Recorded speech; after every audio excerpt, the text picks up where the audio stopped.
உள்ளாட்சி தேர்தலில் போட்டியிடும் அதிமுக வேட்பாளர்கள் இன்று வேட்புமனு தாக்கல் செய்ய இருக்கிறார்கள். இது பற்றிய கூடுதல் தகவல்களை செய்தியாளர் ஸ்டாலினிடம் கேட்கலாம்.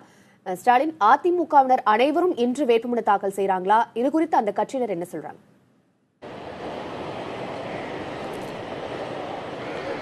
தமிழகத்தில் உள்ளாட்சி தேர்தலுக்கான வேட்புமனு தாக்கல் நேற்று தொடங்கியதை அடுத்து நேற்றே அதிமுக சார்பில் போட்டியிடும் 12 மாநகராட்சிகளுக்கான வேட்பாளர் பட்டியல் நேற்றே வெளியிடப்பட்டது. அதன் அடிப்படையில் 12 மாநகராட்சிகள் மற்றும் ஊராட்சிகளுக்கான வேட்பாளர்கள் பட்டியல் இடம்பெற்றுள்ள அந்த வேட்பாளர்கள் தங்களுடைய வேட்புமனுக்களை இன்று மதியம் 12 மணியிலிருந்து 1 மணிக்குள்ளாக அனைவரும் ஒரே நேரத்தில் தாக்கல் செய்துள்ளனர். இதற்கான உத்தரவு அதிமுக தலைமையிலிருந்து பெறப்பட்டுள்ளதாகவும் இன்று மதியம் தங்களுடைய வேட்புமனுக்களை தாக்கல் செய்ய உள்ளதாகவும் வேட்பாளர்கள் பட்டியலில் இடம்பெற்றவர்கள் தகவல் தெரிவித்துள்ளனர். அதன் அடிப்படையில் அதிமுக சார்பில் நேற்று 12 மாநகராட்சிகளுக்கான வேட்பாளர் பட்டியல் அதிகாரப்பூர்வமாக அதிமுக தலைமை வெளியிட்டிருந்தது. அதன் அடிப்படையில் இந்த வேட்பாளர்கள் இன்று தங்களுடைய மனுக்களை தாக்கல் செய்துள்ளனர். அதிமுகவை பொறுத்தவரை மற்ற கட்சிகளுக்கு முன்பாகவே தங்களுடைய விருப்ப மனுக்கள் பெறப்பட்டன. வேட்பாளர்களிடம் விருப்ப மனுக்கள் பெறப்பட்டன. கடந்த 16ஆம் தேதியிலிருந்து 22ஆம் தேதி வரை பல்லாயிரக்கணக்கான விருப்ப மனுக்கள் பெறப்பட்டதாக அதிமுக தலைமை அறிவித்தது. அதன் அடிப்படையில் நேற்று வேட்பாளர்கள் பட்டியல் அந்த விருப்ப மனுக்களில் தேர்வு செய்யப்பட்டவர்கள் வேட்பாளர்களாக நேற்று அறிவிக்கப்பட்டவர்கள். அதிமுகவை பொறுத்தவரை கடந்த உள்ளாட்சி தேர்தலை போலவே இந்த உள்ளாட்சி தேர்தலிலும் தனித்து களமிறங்கிறது. கடந்த உள்ளாட்சி தேர்தலில் ஆரம்பித்து அதன் பிறகு நடைபெற்ற அனைத்து தேர்தல்களுமே அதிமுக தனித்துதான் போட்டியிட்டுள்ளது. அதன் அடிப்படையில் இந்த உள்ளாட்சி தேர்தலிலும் தனித்து போட்டியிடுவதற்கான ஒரு அடையாளமாகத்தான் தன்னுடைய வேட்பாளர் பட்டியலே மற்ற கட்சிகளுக்கு முன்பாகவே அதன் வெளியிட்டுள்ளது. உமா, ஸ்டாலின் தனித்து களமிறங்கக்கூடிய அதிமுக வேட்பாளர் பட்டியலை அறிவிச்சிட்டாங்க. இன்னைக்கு அதிமுக வேட்பாளர்கள் வேட்புமனு தாக்கல் செய்ய போறாங்க. இதனை தவிர்த்து திமுக உள்ளிட்ட பிற கட்சியினர் எப்ப வேட்புமனு தாக்கல் செய்ய இருக்காங்க, அது குறித்த தகவல்கள் வெளியாகியிருக்காங்க.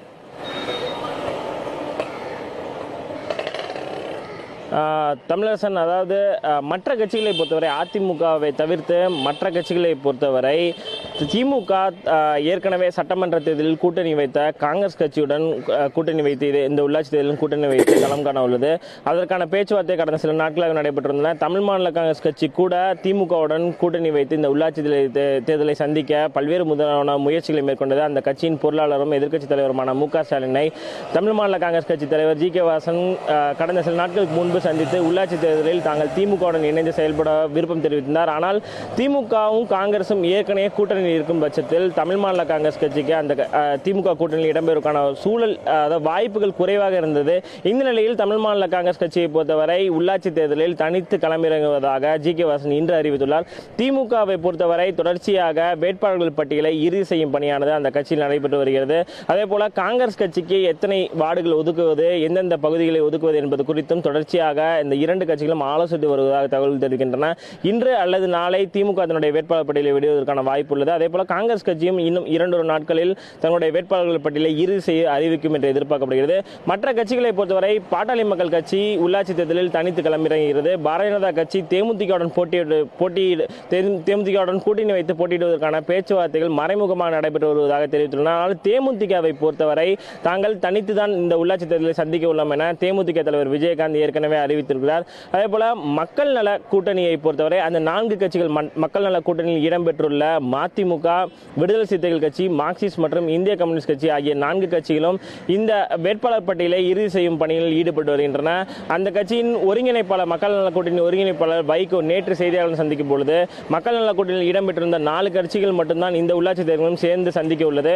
நாங்கள் ஏற்கனவே முடிவெடுத்தபடி 5 கட்சிகளுடன் கூட்டணி இல்லை. அதாவது அதிமுக, திமுக, காங்கிரஸ், பாரதிய ஜனதா கட்சி மற்றும் பாட்டாளி மக்கள் கட்சி ஆகிய 5 கட்சிகளுடன் நாங்கள் கூட்டணி வைக்கப் போவதில்லை என்று ஏற்கனவே அறிவித்த நிலையில் அந்த முடிவையும் இந்த உள்ளாட்சி தேர்தலையும் பின்பற்றும் வகையில் உள்ளாட்சி தேர்தலில் மக்கள் நல கூட்டணியில் இடம்பெற்றுள்ள இந்த 4 கட்சிகளும் இந்த உள்ளாட்சி தேர்தலை சந்திப்பதற்கான பல்வேறு விதமான பணிகளை மேற்கொண்டு வருகிறார்கள். வேட்பாளர் பட்டியலை இறுதி செய்து இன்னும் 2 நாட்களில் அந்த கட்சியும் தங்களுடைய வேட்பாளர் பட்டியலை வெளியிடும் என்று எதிர்பார்க்கப்படுகிறது. அதாவது கால அவகாசம் என்பது மிகவும் குறைவாக உள்ள காரணத்தினால் அனைத்து கட்சிகளுமே தங்களுடைய வேட்பாளர் பட்டியலை இறுதி செய்து வெளியிடுவதற்கான ஆயத்த பணிகளில் ஈடுபட்டு வருகிறார்கள். தமிழரசன், ஸ்டாலின், நீங்க இணைப்பிலே இருங்க. உள்ளாட்சி தேர்தலுக்காக சேலம் மாநகராட்சியில் செய்யப்பட்டிருக்கும் ஏற்பாடுகள் குறித்து செய்தியாளர் மோகன்ராஜிடம் கேட்கலாம். மோகன்ராஜ், அதிமுக வேட்பாளர் பட்டியல் வெளியிடப்பட்டிருக்கிற நிலையில இன்று யார் யாரெல்லாம் வேட்புமனு தாக்கல் செய்ய இருக்காங்க?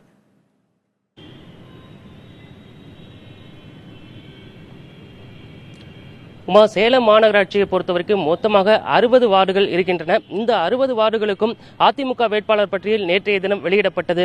இதில் குறிப்பாக தற்போது மேயராக இருக்கும் சவுண்டப்பன் 56வது வார்டில் போட்டியிடுவதாக அறிவிக்கப்பட்டிருக்கு. அதே போல தற்போதைய துணை மேயராக இருக்கும் நடேசனுக்கும் மீண்டும் வாய்ப்பு வழங்கப்பட்டிருக்கு.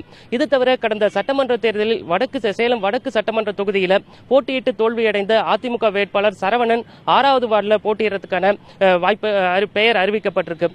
இந்த சூழ்நிலையில் இன்று பிற்பகல் அதிமுகவை சேர்ந்த வேட்பாளர்கள் அனைவரும் அந்தந்த மண்டல அலுவலகங்களில் வேட்புமனு தாக்கல் செய்ய இருக்காங்க. குறிப்பாக சேலம் மாநகராட்சியை பொறுத்தவரைக்கும் மொத்தம் 4 மண்டலங்கள் இருக்கு.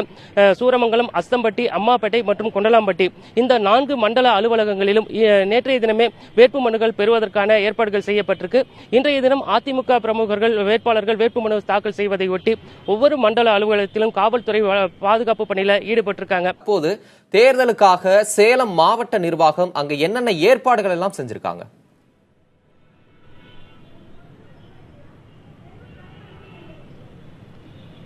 தம்பி தமிழரசன், சேலம் மாவட்டத்தை பொறுத்தவரைக்கும் மாநகராட்சி தவிர்த்து மொத்தம் 4 நகராட்சிகள் இடம்பெற்றிருக்கின்றன. மொத்தமாக சேலம் மாவட்ட அளவில் பார்த்தோம் அப்படின்னாக்கா 4180 பதவியிடங்களுக்கான தேர்தல் நடத்தப்பட இருக்கு. இந்த ஒவ்வொரு பதவிக்கான வேட்புமனுக்கள் பெறுவதற்கான ஏற்பாடுகள் தீவிரமாக நடைபெற்று வருகிறது. குறிப்பாக சேலம் மாவட்ட அளவில் கடந்த தேர்தலின் போது தேர்தல் செலவு கணக்குகளை தாக்கல் செய்யாத 860 பேருக்கு தகுதி இழப்பு செய்யப்பட்டிருப்பதாக மாவட்ட ஆட்சித்தலைவர் குறிப்பிட்டிருக்காரு.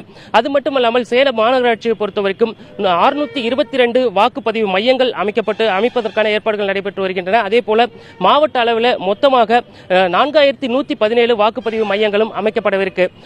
இந்த வாக்குப்பதிவு மற்றும் வாக்கு எண்ணிக்கை மையங்களில் பணியாற்றும் அலுவலர்களுக்கான பயிற்சிகளும் நடத்தப்பட்டு வருகிறது. மேலும் பாதுகாப்பு ஏற்பாடுகள் குறித்து அவ்வப்போது மாவட்ட ஆட்சித்தலைவர் காவல்துறையினரோடு கலந்து ஆலோசித்து அதற்கான ஏற்பாடுகளையும் செய்து வருகிறார். தம்பி தமிழரசன். ராஜ், நீங்க இணைப்பிலே இருங்க, தொடர்ந்து நம்ம பேசலாம். உள்ளாட்சி தேர்தலுக்காக நெல்லையில் மேற்கொள்ளப்பட்டு வரும் பணிகள் குறித்து செய்தியாளர் நாகராஜரிடம் கேட்கலாம். நாகராஜ், உள்ளாட்சி தேர்தலுக்கான முன்னேற்பாடுகள் நெல்லை மாவட்டத்தில் எந்த அளவில் இருக்கு?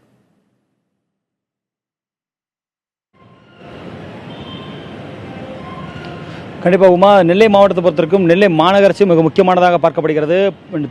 தமிழகத்தில் உள்ள 12 மாநகராட்சிகள் ரொம்ப முக்கியமான மாநகராட்சியாக நெல்லை மாநகராட்சி இருக்கிறது. இந்த மாநகராட்சியை பொறுத்த வரைக்கும் 96 இந்த நகராட்சியானது மாநகராட்சியாக உருப்பெற்றது. அதனைத் தொடர்ந்து 4 தேர்தல்களை சந்தித்து ஒரு இடைத்தேர்தலை சந்தித்து தற்பொழுது 6வது தேர்தலாக, அதாவது 5 தேர்தல்களை கடந்த 6வது தேர்தலாக மாநகராட்சி தேர்தல் நடைபெற இருக்கிறது. இது முழுக்க அதாவது இது பெண்கள் பொது என்று அறிவிக்கப்பட்டுள்ளது இந்த மாநகராட்சி. எனவே இந்த முறை 28 வார்டுகளில் பெண்களுக்கான வார்டுகள் என்று ஒதுக்கப்பட்டுள்ளது. இந்த மாதிரி அது மட்டுமில்லாது இந்த மாநகராட்சியை பொறுத்த வரைக்கும் ஒட்டுமொத்தமாக 3,84,950 வாக்காளர்கள் இருக்கிறார்கள். ஆண்கள் வாக்காளர்கள் என்று பார்க்கும்பொழுது 1,89,453 பேரும், பெண் வாக்காளர்கள் 1,95,461 பேர் மற்றும் இதர வாக்காளர்கள் 36 என ஒட்டுமொத்தமாக 3,84,950 வாக்காளர்கள் இருக்கிறார்கள். இந்த வாக்காளர்களுக்காக ஏற்பாடுகளாக மாநகராட்சி முழுக்க அதற்கான வாக்குச்சாவடிகள் ஏற்பாடு செய்யப்பட்டுள்ளது. அதாவது இந்த மாநகராட்சி முழுக்க 404 வாக்குச்சாவடிகள் ஏற்பாடு செய்யப்பட்டது இவர்கள் வாக்களிக்க. அதே போல இவர்களுக்காக 1696 அலுவலர்கள், அதாவது மாநகராட்சியில் மட்டுமே இந்த பணிகளை தேர்தல் பணிகளை மேற்கொள்வதற்காக 1696 அலுவலர்கள் பணியில் அமர்த்தப்பட்டுள்ளனர். இவர்களுக்கான பயிற்சி என்பது ஏற்கனவே வழங்கப்பட்டுள்ளதாக மாவட்ட நிர்வாக தரப்பில் தெரிவிக்கப்பட்டாலும் அதை தொடர்ந்து உள்ளாட்சி தேர்தல் அறிவிக்கப்பட்ட உடனே தேர்தல் நன்னடத்தை விதிமுறைகள் குறித்த முழு பயிற்சியும் இவர்களுக்கு அளிக்கப்பட்டுள்ளதாகவும் தேர்தலை எப்படி அணுகுவது, முழுமையாக அந்த உள்ளாட்சி தேர்தலை முழுமையாக முடித்து வருவது குறித்து அனைத்து பயிற்சிகளும் வழங்கப்பட்டுள்ளதாகவும் மீண்டும் தொடர்ச்சியாக பயிற்சிகள் வழங்கப்பட இருப்பதாகவும் மாவட்ட தேர்தல் அதிகாரி தரப்பில் தெரிவிக்கப்பட்டுள்ளது. அது மட்டும் இல்லாமல் இந்த உள்ளாட்சி தேர்தலை மாநகராட்சி அளவில் கண்காணிப்பதற்கு, அதாவது முழுமையாக பார்த்துக் கொள்வதற்கு தேர்தல் அதிகாரியாக, ஆர்ஓ என்று சொல்லக்கூடிய ரிட்டர்னிங் ஆஃபீஸராக மாநகராட்சியின் கமிஷனர் ஆணையாளர் அவர் உள்ளார். அதே போல அவர் கீழே 8 உதவி தேர்தல் நடத்த அலுவலர்கள் உள்ளனர். இவர்கள் வாயிலாக முழுமையாக இந்த தேர்தல் உள்ளாட்சி தேர்தல் முழுமையாக நேர்மையான முறையில் நடைபெறுவதற்கான கண்காணிப்புகள் அனைத்தும் பலப்படுத்தப்பட்டுள்ளதாக மாவட்ட தேர்தல் நடத்தும் அதிகாரி திரு கருணாகரன் அவர்கள் தெரிவித்துள்ளார். அதே போல இவர்களுக்கு கட்சிகளுக்கு பார்க்கும் பொழுது அனைத்து கட்சிகளையும் இன்று மாலை 5:30 மணிக்கு மாவட்ட ஆட்சியர் வளாகத்தில் கூட்டி அவர்களுக்கான ஒரு சிறப்பு கூட்டம் ஏற்பாடு செய்யப்பட்டுள்ளது. உள்ளாட்சி தேர்தலில் தேர்தல் நன்னடத்தை விதிமுறைகளை முழுமையாக கடைபிடிப்பது குறித்த அந்த விளக்கங்கள் அங்கு அளிக்கப்படும் என்று தெரிவிக்கப்பட்டுள்ளது. கட்சிகள் அதை மதித்து ஒழுங்காக நடக்க வேண்டும், அதற்கான விளக்க உரைகள் தான் இன்று மாலை கொடுக்கப்பட உள்ளதாக மாவட்ட ஆட்சியர் தரப்பில் தெரிவிக்கப்பட்டுள்ளது.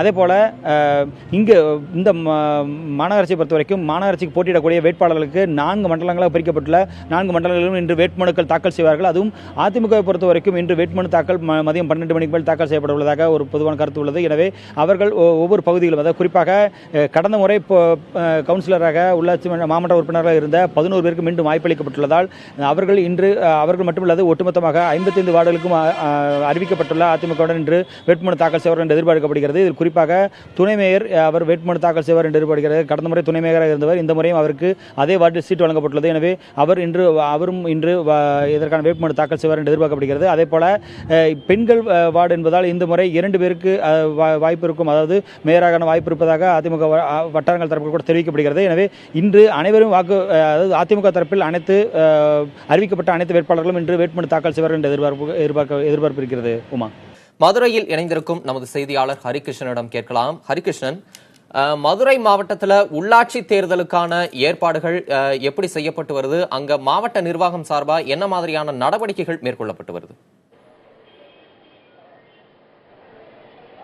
தம்பி தமிழரசன், பார்த்தீங்கன்னா மதுரை மாவட்டத்தை பொறுத்தளவுக்கு உள்ளாட்சி தேர்தலுக்கான அனைத்து ஏற்பாடுகளும் செய்யப்பட்டுள்ளதாக மாவட்ட ஆட்சியர் நேற்று செய்தியாளர் சந்திப்பில் தெரிவித்துள்ளார். அதனைத் தொடர்ந்து பார்த்தீங்கன்னா மதுரை மாவட்டத்தில் மதுரை மாநகராட்சிக்கு உட்பட்ட 100 மாமன்ற வார்டுகள் இருக்கிறது. அதே போன்று 9 பேரூராட்சி மற்றும் 3 நகராட்சி மற்றும் 420 ஊராட்சிகள் இருக்கிறது. இந்த அனைத்து பதவிகளுக்கான தேர்தல் 2 கட்டமாக 17 மற்றும் 19 ஆகிய தேதிகளில் 2 கட்டமாக பிரிக்கப்படுகிறது. முதல் கட்டமாக 17ஆம் தேதி மதுரை மாமன்ற 100 வார்டுகள் மற்றும் மேலூர் நகராட்சி, 4 பேரூராட்சி மற்றும் சில யூனியனுக்கு உட்பட்ட உள்ளாட்சிகளில் நடைபெற இருக்கிறது. அதே போன்று 19ஆம் தேதி 2ஆம் கட்ட தேர்தலானது திருமங்கலம் மற்றும் உசிலம்பட்டி நகராட்சி மற்றும் ஒரு 5 பேரூராட்சிகள் மற்றும் சில யூனியன்கள், அதாவது உள்ளாட்சிகளை உள்ளடக்கியது 2ஆம் கட்ட தேர்தலாக நடைபெற இருக்கிறது. கிட்டத்தட்ட பார்த்தீங்கன்னா இதற்காக அந்த தேர்தலுக்காக 3385 வாக்குச்சாவடிகள் அமைக்கப்பட்டிருக்கிறது. அனைத்து ஏற்பாடும் தயார் நிலையில் இருக்கிறதாக தெரிவித்திருக்காங்க. இதற்காக ஒரு 20,000 மேற்பட்ட பணியாளர்கள் தேர்தல் பணியாளர்கள் இருக்கிறாங்க. இவ்வளவு தேர்தலை நடத்துவதற்காக 42 ஆர்ஓக்கள் என்று சொல்லப்படுகின்ற தேர்தல் நடத்தும் அலுவலர் மற்றும் 601 உதவி தேர்தல் நடத்தும் அலுவலர் நியமிக்கப்பட்டு பணியில் ஈடுபட்டிருக்காங்க.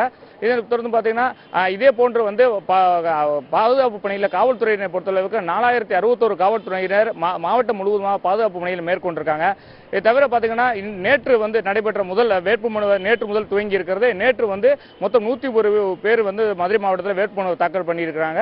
மாநகராட்சி மாமன்ற உறுப்பினருக்கு ஒருவர் சுயேட்சையாகவும் மற்றும் 2 ஊராட்சி ஒன்றிய தலைவருக்கு 2 பேரும் மற்றும் 98 வார்டு உறுப்பினர்கள், கிராம ஊராட்சிகள் வார்டு உறுப்பினர் என 101 பேர் தங்களுடைய வேட்புமனுவை தாக்கல் செய்திருக்காங்க. தம்பி தமிழரசன். ஹரி, குறிப்பா மதுரை மாவட்டத்தில் பதற்றமான வாக்குச்சாவடிகள் எத்தனை இருக்கு? அவற்றுக்கு என்ன மாதிரியான பாதுகாப்பு அளிக்க நிர்வாகம் திட்டமிட்டிருக்கு?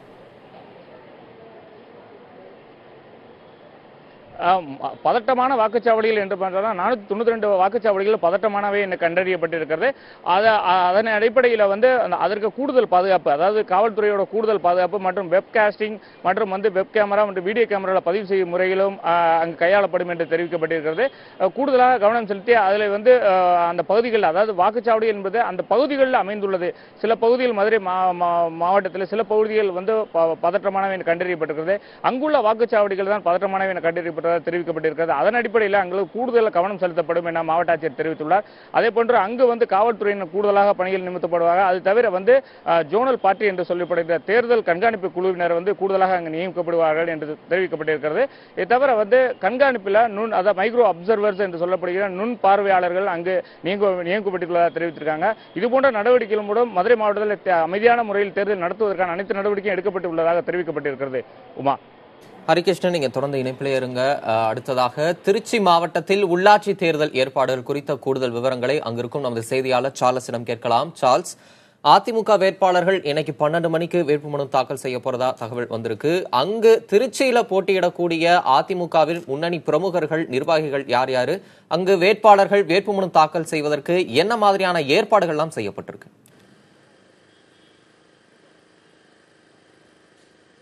தம்பி தமிழரசன், முக்கியமாக திருச்சி மாநகராட்சியை பொறுத்தவரை மொத்தம் 65 வார்டுகள். இது மட்டுமில்லாமல் ஒட்டுமொத்தமாக 4466 பதவிகளுக்கான வேட்புமனு தாக்கல் என்பது நேற்றே துவங்கியது. இது நேற்று துவங்கிய இந்த வேட்புமனு தாக்கலில் இதுவரை 173 பேர் வந்து வேட்புமனு தாக்கலை செய்திருக்காங்க.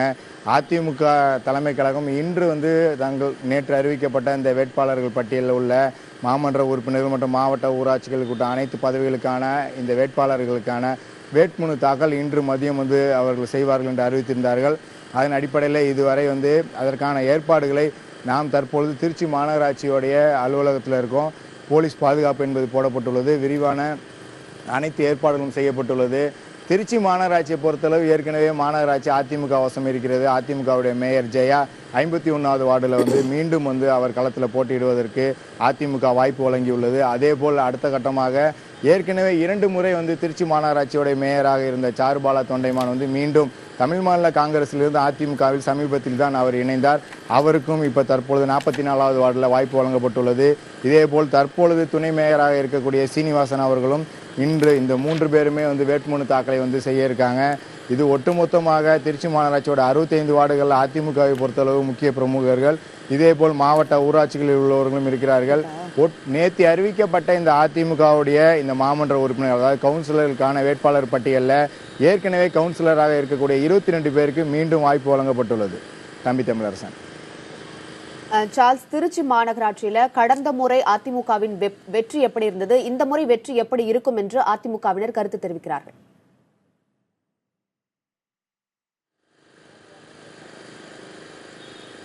உமா, அதாவது ஏற்கனவே நான் குறிப்பிட்டது போல திருச்சி மாநகராட்சியை பொறுத்தவரை 65 வார்டுகளில் மொத்தம் 42 மாமன்ற உறுப்பினர் அதாவது கவுன்சிலர்கள் கடந்த முறை வந்து நடைபெற்ற இந்த மாநகராட்சி தேர்தலில் வெற்றி பெற்றாங்க. மாமன்ற உறுப்பினர்களாக அவர்கள் பதவி வைத்தாங்க. அதில் 22 பேருக்கு மீண்டும் வாய்ப்பு வழங்கப்பட்டுள்ளது. அதிமுகவுடைய தற்போதைய அதாவது அதிமுக சார்பில் போட்டியிட்டு வெற்றி பெற்ற மேயர் ஜெயா அவர்கள் வந்து கிட்டத்தட்ட அதாவது தன்னை ஏற்று போட்டியிட்ட 2ஆம் கட்டமாக உள்ள திமுக வேட்பாளரை விட அதிகபட்சமாக அதாவது கிட்டத்தட்ட வந்து ஒரு 50,000க்கும் வாக்குகள் வித்தியாசத்தில் வந்து வெற்றி பெற்றார்கள். அதே போல் வந்து போட்டி என்பது இந்த முறை வந்து ஓரளவு கடுமையாக இருக்கும் எனவும் தெரிவிக்கப்பட்டுள்ளது. ஏனென்றால் திருச்சி மாநகராட்சியை பொறுத்தவரை மக்கள் வந்து மிகவும் ஏற்கனவே அவர்கள் கடந்த முறை சந்தித்து தேர்தலில் கொடுத்த வாக்குறுதிகள் அனைத்தும் ஒரு சில மட்டுமே நிறைவேற்றப்பட்டுள்ளன. மக்கள் வந்து மிகவும் தங்களுடைய வாக்குறுதிகள் மீண்டும் வந்து நிறைவேற்றப்படுவதற்கு வாய்ப்புகள் வந்து வழங்குவதற்கான அந்த எதிர்பார்ப்போடு காத்துக்கிட்டு இருக்காங்க. அடுத்ததாக போட்டி அதாவது மற்ற கட்சிகள் திமுகவாக இருக்கட்டும், மற்ற கட்சிகள் கூட்டணி கட்சிகள், அது மட்டும் இல்லாமல் மக்கள் நல கூட்டணி இவர்களில் யாரெல்லாம் மேயர் அதாவது இவர்கள் மேயர் வேட்பாளராக வருவார்கள் அல்லது அந்த கட்சியில் உள்ள அறிவிக்கப்பட்ட வேட்பாளரை பொறுத்தளவு இந்த போட்டி என்பது நிலவும். மேயரை பொறுத்தளவு தற்பொழுது அதிமுகவிடம் இந்த மேயர் ஜெயா அவர்கள் இருந்தாலும் அடுத்ததாக இந்த போட்டி திருச்சி மாநகராட்சியை பொறுத்தளவு மிகப்பெரிய ஒரு இந்த எதிர்த்து போட்டியிடக்கூடிய மற்ற மாமன்ற உறுப்பினர்கள் மேயராக இவர் வரலாம் என்ற வேட்பாளராக இப்போ தற்போது அவர்கள் களத்தில் இருக்கலாம். ஆனால் அவரையே வென்று அவர்கள் அடுத்த கட்சியில் உள்ளவர்கள் மேயராக வருவதற்கான அனைத்து முனைப்புகளையும் அனைத்து கட்சிகளும் ஈடுபட்டு வருகிறது. நேற்று கூட திமுகவை பொறுத்தவரை அவர்கள் கூட்டத்தில் அறிவாலயத்தில் கூட்டத்தை கூட்டி மாவட்ட செயலாளர் முன்னாள் அமைச்சருமான நேரு தலைமையில் அவர்களும் கலந்து ஆலோசனை ஈடுபட்டிருக்காங்க. அவர்களும் விரைவில் இந்த வேட்பாளர் பட்டியலை அறிவிக்க இருக்காங்க. அதே போல் மற்ற கட்சியினர் வேட்பாளர் வந்து அறிவிக்கப்படக்கூடிய சூழ்நிலை இருக்கிறது. திருச்சி மாநகராட்சி மீண்டும் வந்து அதிமுக வசம் வருமா அல்லது மற்றவர்கள் யாரும் மீண்டும் வந்து வருவதற்கான வாய்ப்பு இருக்கிறதா என்பது தேர்தல் முடிவை பொறுத்தே அமையும். ஏனால் தேர்தல் முடிவை பொறுத்தளவு மக்கள் வந்து வாக்களிக்க தயாராக இருக்கிறார்கள். அனைத்து வசதிகளும் ஏற்பாடும் செய்யப்பட்டுள்ளது. மாவட்ட நிர்வாகம் அதற்கான பணிகளை செய்துள்ளது. ஒட்டுமொத்தமாக 4466 பதவிகளுக்கான இந்த வேட்புமனு தாக்கல் என்பது நேற்று துவங்கியிருக்கு. உமா, உள்ளாட்சி தேர்தல் களம் சூடு விடுத்திருக்கிறது. உள்ளாட்சி தேர்தலுக்கான முன்னேற்பாடுகளும் தீவிரமடைந்திருக்கின்றன. இது குறித்த தகவல்களை தமிழகம் முழுவதும் இருந்து முக்கிய மாநகராட்சிகளின் களத்தில் இருந்து தகவல்களை வழங்கியமைக்கு செய்தியாளர்கள் ஸ்டாலின், மோகன்ராஜ், நாகராஜன், ஹரி, சார்ல்ஸ் உங்கள் அனைவருக்கும் நன்றி.